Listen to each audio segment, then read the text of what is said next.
Hello, everyone. Welcome to the Statistics Solutions webinar on 7 secrets to completing a dissertation in 1 year. Before we get started, just a quick few words about who we are. We're a full service dissertation assistance and consultation company. And this is a little bit of our contact information here, so you can, if you want to make an appointment to find out how much or what we offer, and prices, of course, too. Someone will walk you through all that. We offer statistics help, editing help, developmental editing, which is, to help you develop your drafts of your chapters into submittable drafts. And we offer assistance in helping you address the comments after you get them. All chapters of the dissertation. So if you want to find out more, here's the contact information, which I will have up again at the end. Okay. Also, we have a co-panel co-chair on, and Sierra, she just posted links to our website, where we have lots of resources. We have templates for chapters. We have numerous blogs on chapters, on topics. So there's a lot of resources on our website you should check out. We also archive the webinars there. And we have webinars on all the different chapters, as well as different topics, specialty topics.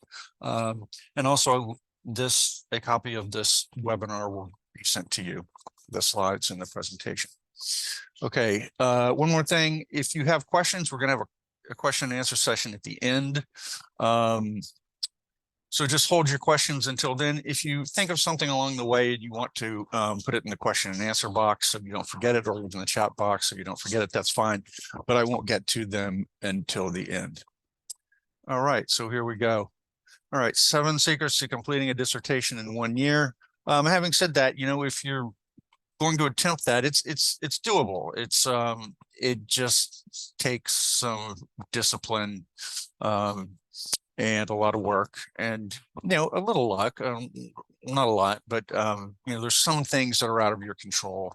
Like the responses that your committee gives you, and the time they hold on to the document before they return it to you. But it is doable, and here's some tips that will help you with that if you're trying to do that. Okay, number 1, develop your research questions and hypotheses, if you have hypotheses, if it's quantitative, first, because they're the kind of the foundations of the project. They're really what your study is about. They're designed to collect the information that you need to answer, to address the research problem, which we'll get to in a minute.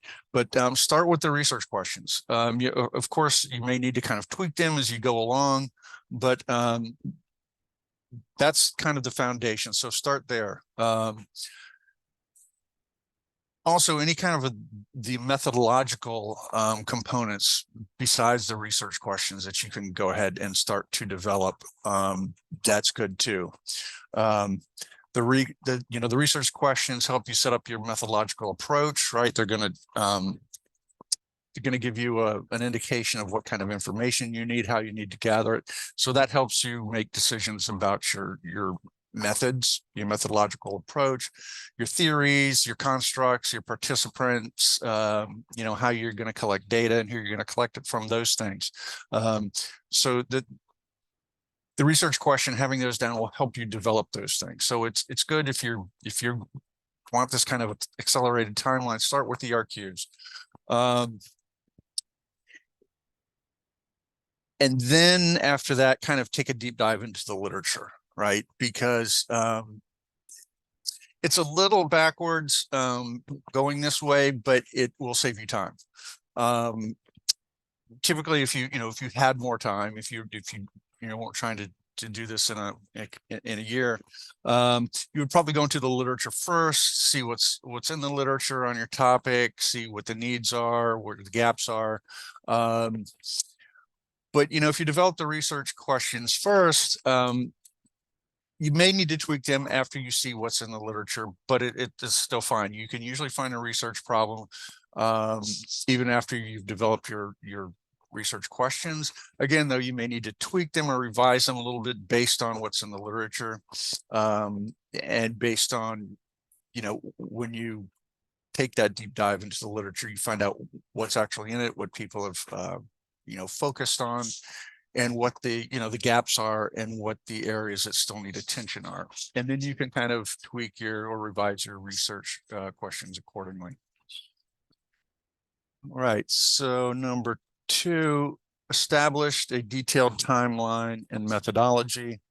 This is about making a plan, right? Making a timeline and making a plan within these 12 months and sticking to it, right? I mean, obviously, if you kind of let deadlines pass and you don't stick to your timeline, you don't stick to your plan, it's not going to work. So part of that is, working on your IRB early, and we'll talk about this more in a minute, because if there's any kind of potential hurdles or potential, kinks in the process, you want to know about those early so you can adjust them early. So you're not stuck you're trying to adjust them later when when you want things to be rolling along smoothly. So just work on the IRB early, at least, look at it, see what it involves, especially if you're planning on working with an at-risk population, which are minors, children, minors, sometimes incarcerated individuals. There's individuals with mental health problems.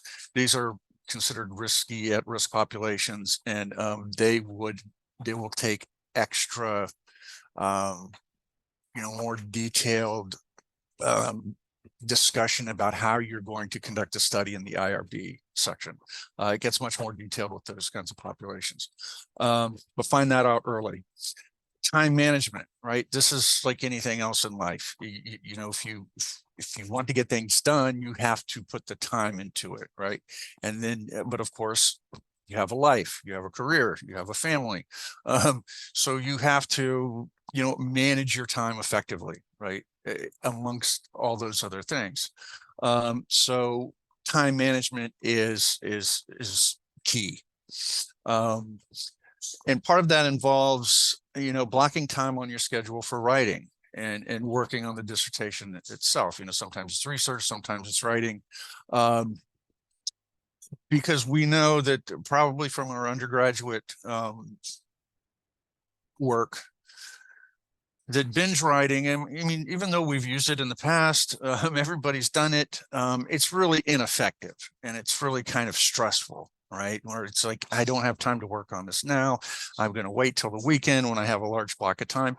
Now, that's good. If you have large blocks of time, certainly use those. But again, it's more about regular commitment, right? Because if you're on you want to try to fit it into this 12-month time frame, you're going to have to make regular progress, right? And that involves regular work on the dissertation and regular writing. So set time aside, commit to a page count, a day, or a word count a day, or even time. It doesn't even have to be a page count or a word count. It can be just, I'm going to work on my dissertation for an hour a day, or 2 hours every other day, or something, but it should be something regular. I mean, think of it, it's like exercise, right? You want to see results, you want to get in shape. You have to put the time in, and you have to do it regularly. You can't exercise like once a week and expect to see any results. Same thing here. So regular, it doesn't have to be a lot. You don't need to be, it doesn't need to be like 4 hours a day. I mean, who has that kind of time anyway to devote to it? But regular writing sessions, or research, or whatever part of the dissertation you're working on, with a page count or a word count or a time, an hour and a half. something. But that is it, that commitment, that kind of daily commitment is necessary. Otherwise, it's if you do it haphazardly and inconsistently, it's not going to happen. Okay. Also create a step-by-step list of your methodology when you can get to this as early as possible. This is going to help you too. Start thinking about your participants early. Who are you going to survey, or who are you going to give questionnaires to? Who's going to be your participants? The instruments, start thinking about the instruments that you're going to use. If you're doing your research questions involve emotional intelligence. Okay, there's instruments out there for emotional intelligence, right? There's several. So you don't want to be caught up at the last minute thinking about what instrument you're going to use. Research those early. There's several. Which one is best suited for what you're doing? And the procedures, start getting up to speed. Remember your methods courses. Do a little refresh yourself on that if you're a little rusty. The procedures that you're going to have to go through and the methodology to collect the data. And a good way to think about this is the methodology process. It should be so detailed that you should be able to hand it to somebody else who really doesn't know anything about studies. And it should be so clear and easy to understand that person, like your neighbor, should be able to do the same thing. So that's how kind of detailed the process of your collecting data and analyzing data, the methods should be. So that's why you need to start thinking about that early, because you don't, if you hit a learning curve there, you don't want to be stuck, in the middle of, oh, my deadline's next week and I forgot all my method. You don't want to hit that learning curve at the time you're working on it. So start on that early. Okay. Number 3, anticipate participant recruitment process and challenges to the recruitment and participant recruitment process. Anticipate challenges and have contingencies plans in place. And this goes back to what I was saying earlier. If vulnerable populations, right? And you can somebody asked me when I gave this webinar last time, so you're saying don't conduct studies on vulnerable populations, or they're not worth doing research on. Of course they are. Of course that's legitimate, valid research if that's what your study calls for. But having said that, know that vulnerable populations, again, minors, incarcerated individuals with mental health challenges, they're vulnerable populations. So the IRB process is going to be very painstaking, right? Because they want to ensure, the safety and that you're going to treat those participants with the kind of attention and the sensitivity that's required. So yes, the IRB process is going to be much more involved than if you were working with a population that was not vulnerable, or even if you're working with archival data. Now, if you're working with archival data, that means you already have a data set. The data has already been collected, and you're just going to kind of analyze that data. You don't have to collect data. So usually the IRB process is very simple for that, because you're not dealing with human subjects, right? You're dealing with data sets. So kind of anticipate, go to the kind of, what's involved with the participants, know your participants, the recruitment processes, and just anticipate any problems, especially, I said, like vulnerable populations. Talk about your ideas with others, maybe other students, and obviously, certainly your chair and your committee members, to see what they think, or if they have any, insight or feedback in that area. And also, it's just good to familiarize yourself with the process early, generally, right? So what to anticipate. And again, any like problems or anything that may crop up, you don't want to be in for surprises, in other words. All right, number 4 is Okay, when it comes time to dig into the research, the literature, especially on the lit review, which is it's a long, challenging chapter. And this is another area that you kind of want to be prepared for, right? You don't want to hit the lit review and just be totally like, what's a lit review? What do I do? So think about that early too, but also utilize your resources here when you're talking about research and literature and searching for it. Reference librarians are invaluable. Okay. Use any of your school library's resources. And if you go to any kind of academic university library, through their online portal, they usually have all kinds of help features. You can chat with somebody. You can sometimes they have sessions that you can log into, like webinars or other kind of help sessions. You can also enlist the help of a reference librarian. And you're not, if you ask for help from a reference librarian, that's part of what their job entails, is helping people. So don't feel weird, don't feel bad about that. That's part of their job responsibilities. But they can save you lots of time showing you how to search, what to search for, because when you get in there, there's a lot of databases and there's a lot of search tools and there's a lot of ways to search for things. And learning it on your own, you can, but it takes time. So the reference librarian is going to save you time. Create a table of evidence. What is a table of evidence? You may have seen these. It's basically just a grid, and it has things at the top like title and author of the article that you're going to look at. The type of study it was, qualitative or quantitative, the design, the participants, what was the findings, the conclusion. So it's like the key components of a study, right? That's what an evidence table is.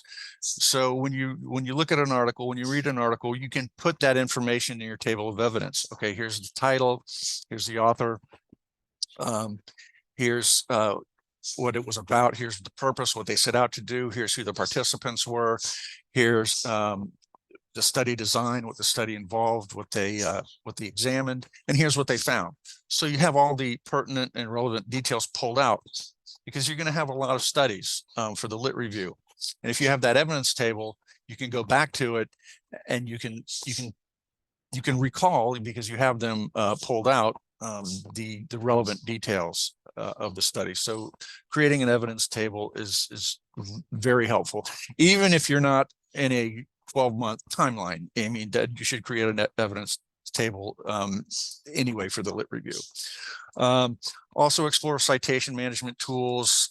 There's several: EndNote, Zotero, Mendeley. I don't recommend one over the other. I mean, it's just kind of personal preference. Just look at those to see if they can help you manage all your sources, because you're going to have a lot of sources. Okay, let's see.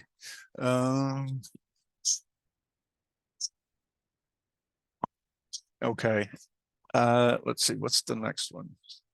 I see I have a couple of questions here, and I'll come back to them at the end, like I said. Okay, get organized with reviewers and plan appropriately. Just be aware of expectations. I mean, and first of all, good communication with your reviewers. And usually at the beginning, it's just your chair. And then later, your other reviewers come into the picture, like you work with your chair to get your proposal developed. And then when your chair thinks it's time to send to the other reviewers, they come into the picture. But communicate, often and positively with your chair. Chairs are just people, they have personalities. And, so you communicate well with them, stay positive with them, stay professional. Also be aware of expectations. So you probably have a graduate handbook or some kind of graduate documentation that talks about what to expect from the process, what to expect from your chair and your reviewers, and what's expected of you as a learner. And some schools state very clearly the expectations of like turnaround times. Professors may have 2 weeks to turn comments back around to you. Be aware of those expectations, because when you make your timeline, you can use those, oh, there's 2 weeks. Okay. You can use that information to build your timeline. You can also use it to remind your chair very politely and gently that, hey, it's been 3 weeks. Just wondering. So beware of the expectations of the process, right? Set deadlines. Of course, if you're going to set them, you got to keep them, right? And it doesn't mean if you miss 1 or 2, all is lost. I mean, that's fine. I mean, we're humans too, right? Things happen. But try to keep your deadlines. That's the whole point in setting them. And deadlines are important, because without deadlines, nothing would get done, right? If you didn't, so someone didn't say, hey, you have to have this to me on this date. It's just kind of human nature, unless you're just super highly motivated, to just kind of take it out to the end and beyond. So set deadlines, keep them. Again, it's okay to miss a deadline here and there. But if you do that, again, just it's part of this good communication with your chair. Just let them know, hey, I missed this deadline. You don't have to go in and give a lot of excuses. Just say, I'll get the work to you, in the next 3 days or whatever it is. But keep them aware of if there's any changes to the timeline or deadlines. And life always happens. Life is happening all the time. So don't let life get in the way and say, well, I had to do this, that's why I couldn't meet this deadline. Well, there's always going to be something there. Again, that goes back to time management. Get written feedback. This is pretty standard. I mean, most of the feedback is written on the document. Of course, you'll have meetings with your chair too, Zoom meetings or phone calls. But the written feedback really helps, because you have it there to look at. If you have a meeting, unless you take notes, the written feedback is there. You can go back to it. All right. Number 6, keep perspective. Positive reinforcement. Stay positive. It's challenging, and it takes perseverance, and it takes discipline. But try to stay positive. It's a little grueling, but keep things in perspective. Seek support when you need it.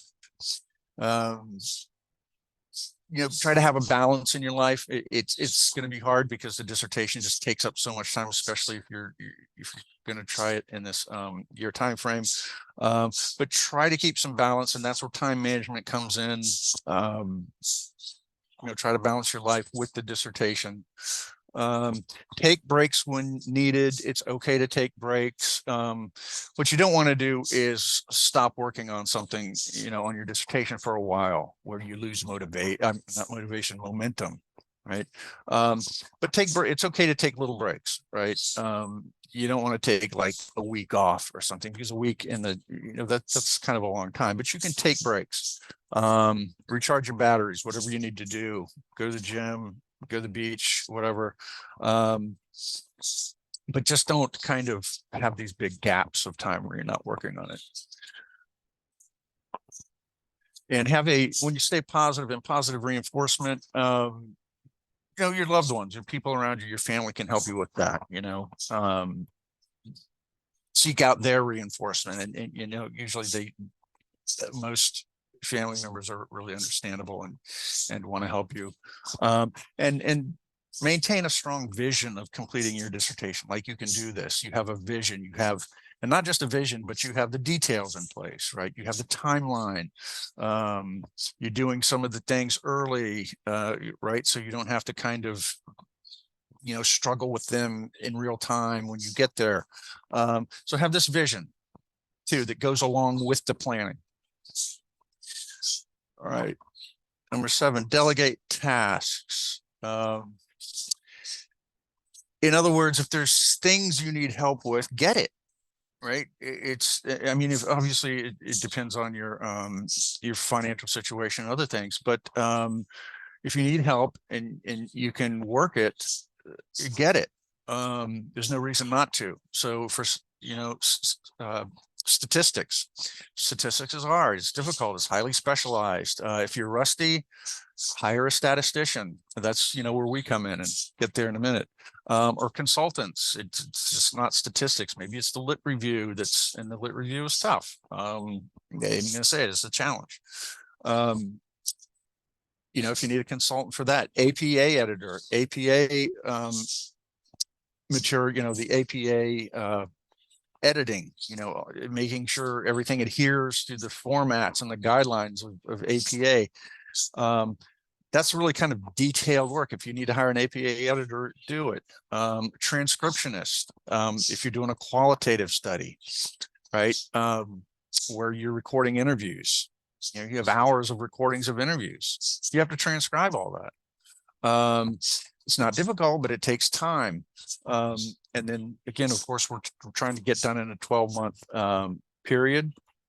Hire a transcriptionist if you need to. I don't think they're that, I don't know the prices, but while somebody else is transcribing your interviews, you can be doing something else, right? So that's going to save you time. Some folks, if you are in a situation, maybe you are a professor, you have a degree. If you have an undergrad or graduate research assistants, obviously you want to use those and delegate some tasks to them. And that is it. This is who we are. Okay, I talked a little bit about it at the beginning. You're welcome to sign up for a consultation. Here's our contact information, and it's a free consultation, no obligation. You just see what we offer, see if it's right for you, get our prices. But we are full service. We offer all those things that I just talked about on the previous page: APA editing, editing and general developmental editing, developing the chapters into submittable documents, and then helping you address the feedback when you get it. Statistics help. Obviously, we also offer qualitative, help analyzing qualitative data, PowerPoints. So we're full service dissertation service.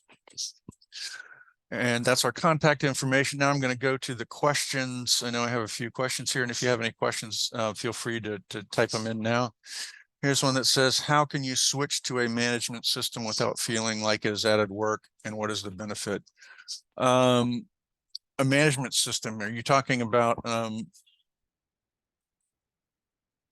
a management tool, like a citation management tool? Let me see, where's that?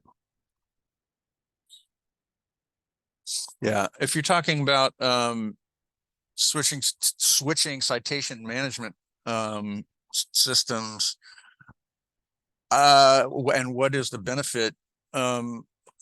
If there's a reason, I wouldn't switch unless there's a reason to switch. And I don't know, I've never kind of switched them. I don't know what that entails exactly, but it's going to take time.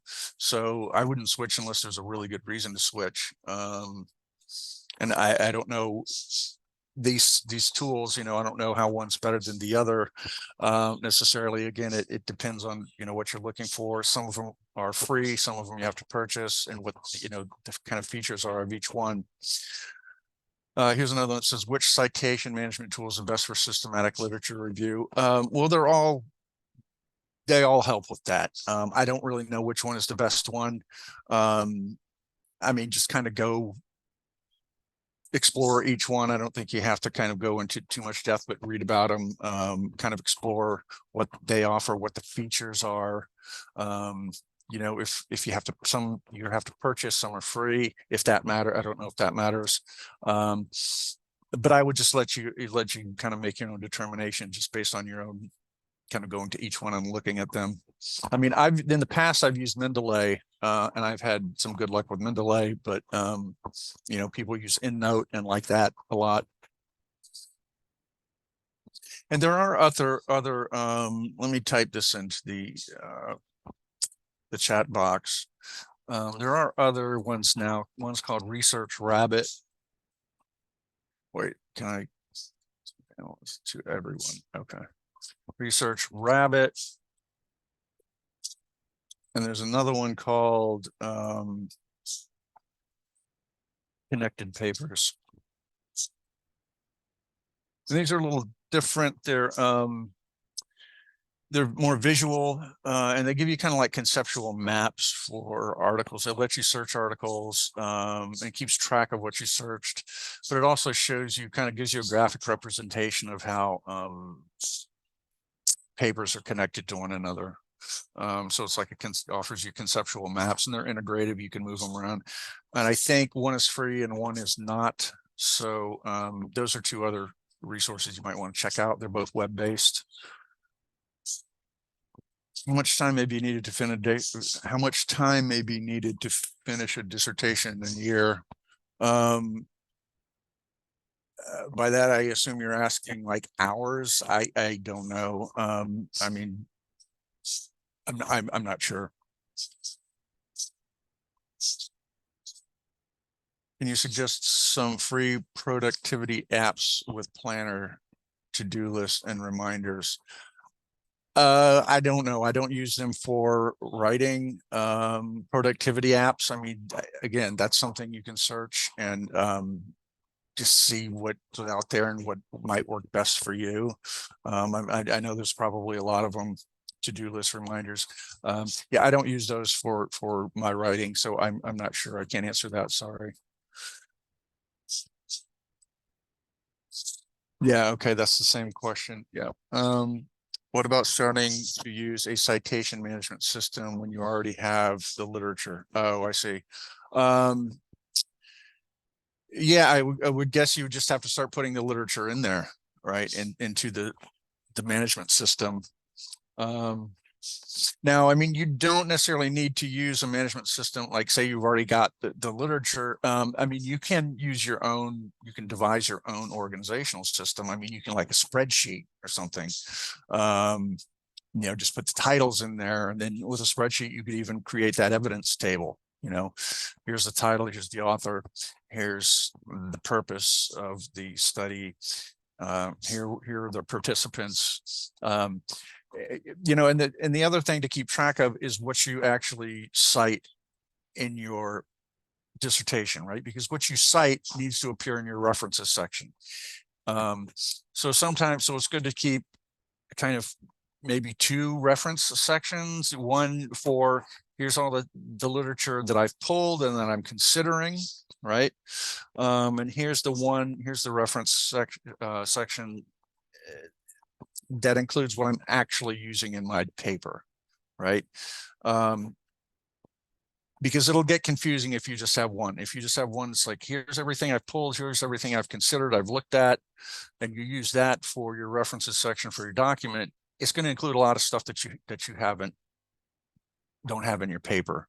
So there's ways to, if you've already have the literature, to kind of devise your own organizational system with spreadsheets and you know, separate reference sections, things like that. So yeah, I don't know about how you just go inserting the literature into a new management system. I guess you could just do that. Just put it in. What is the benefit of visualizing literature? Well, it doesn't visualize the literature. It kind of visualizes, if you're talking about the Research Rabbit and Connected Papers. I mean, I would just go to one and you could kind of see it. Like it, you know, it represents them as circles. I think one of them does. And if they're closely related, they're all clustered together. If they're not related, they're kind of farther apart. It's just a visual representation of how they relate to one another. It helps some people see that Some people are more visual. So it may have a benefit for you, it may not. But that's just kind of the idea. Are there any templates or resources for developing self-care plans to ensure balancing of life and dissertation? I'm not sure about that. And again, you can kind of develop your own, exercise, take walks, just kind of, take, a night off once in a while, go to the movies, go to the beach, whatever helps you unwind or whatever helps you relax. And you're good. This is a good question, because it is going to be stressful. It is going to be stressful, and you're going to need to think about that self-care. Now, as far as templates or resources, I'm sure there are self-care resources and self-care apps, one specifically for balancing these. I'm not sure, they may be out there. It's a good question. It's something you want to look at. But again, you can kind of develop your own. If you know what relaxes you, what kind of will get your mind off things. So if it's, like I said, if it's going to a movie, or if it's going to the beach, or if it's just unplugging, whatever, listening to music, or going out and having a beer, schedule those. Just make sure that you have a balance of those things, right? That put that in your timeline maybe, or put that somewhere, have that as its own separate kind of focus. That you do have these, and give yourself a break, not just a time break, but give yourself, it's okay. It's like, oh, well, I missed this deadline. It's okay. Just get back on the horse and start moving again. That's a real good question. It's a good thing to look into. But again, you can kind of, I think, maybe develop your own also, based on, what works for you as far as kind of relaxing you and getting your mind off things. Is there something based on categories you put in, or does it do it through AI reading? I'm not sure I understand that one. I'm not sure what you're talking about to run through AI. But now that you brought up AI, it kind of a note about AI. I would not use AI. May be good for some things, maybe like getting some ideas down, maybe some note taking, or pulling something, putting some ideas together, but it is not good for writing at this level. And you don't want to use it for writing at this level anyway, because the universities have AI checkers, and they're going to run your work through an AI checker. And if it comes back as AI generated, you're going to be in trouble.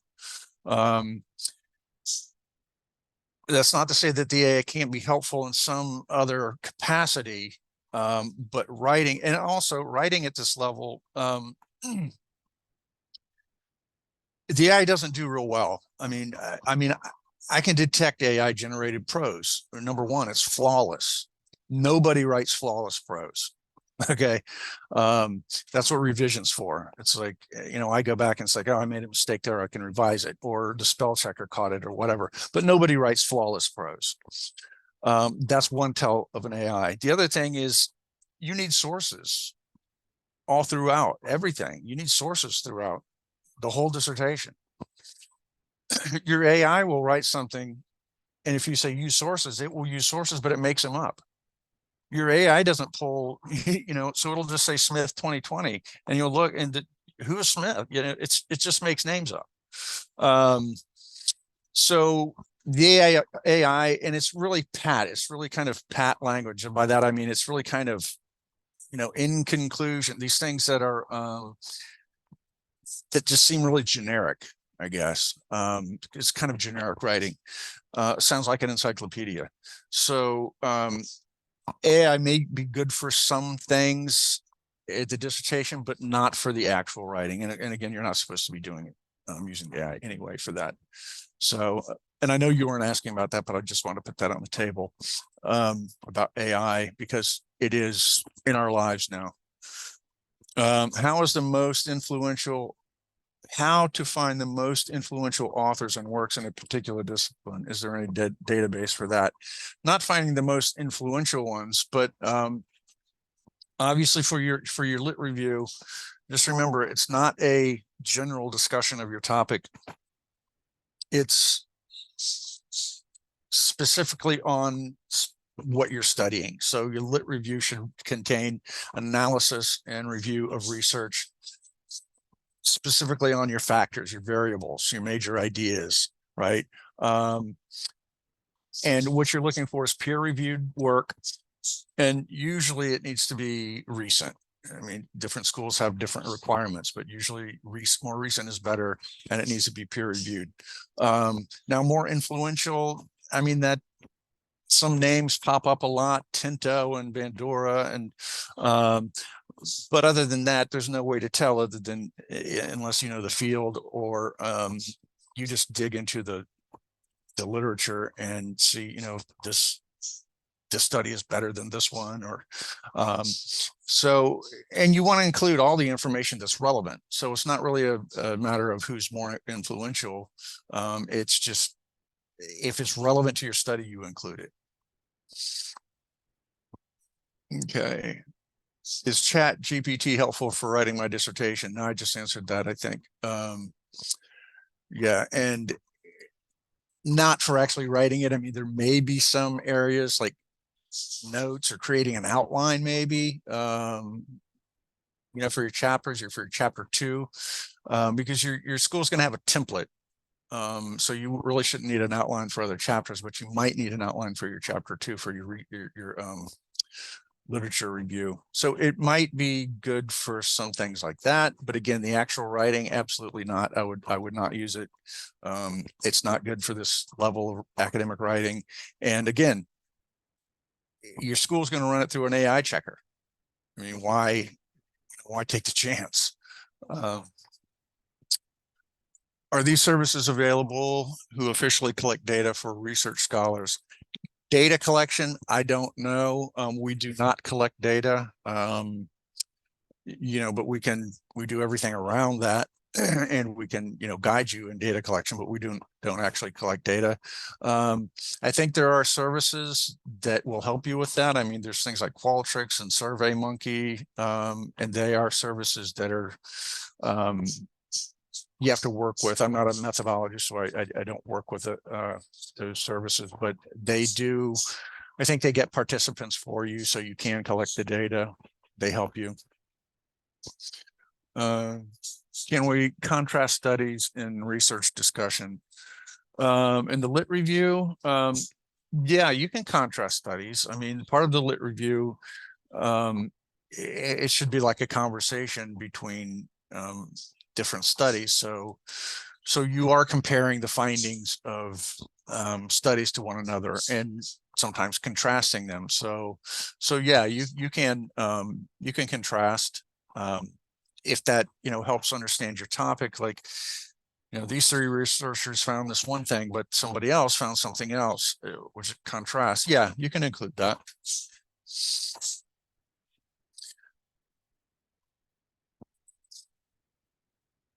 Okay. All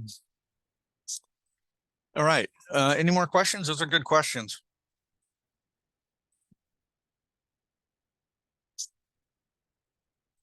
Great. I just want to remind you, we let me turn it back here to what was there.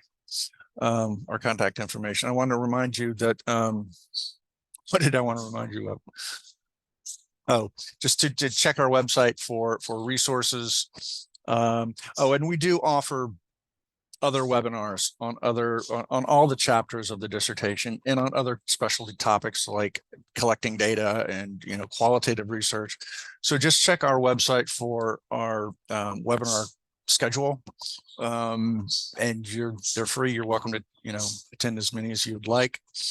And I want to wish everybody a great rest of the day, and we'll see you next time, hopefully. Thank you for attending. All right, bye-bye.